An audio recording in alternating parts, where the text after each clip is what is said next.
બેસો બેસો બેસો મહેમાન. હા અમારો સુંદર સુશીલ દીકરો. તમારે ખેતર ને જમીન ને એવું તો હશે કા? કેમ તમારી દીકરીને દાડીએ મોકલવી હતી?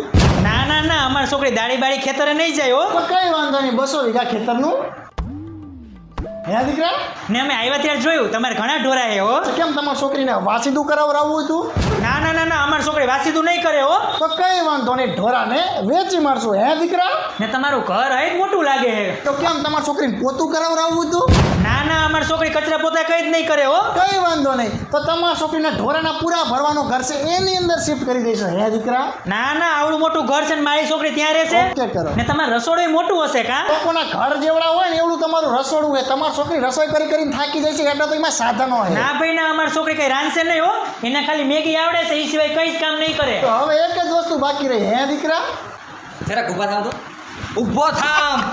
પપ્પા ઓલો ધોકો લાવો તો ઊભો ન થતો. થવું ઊભો થવું.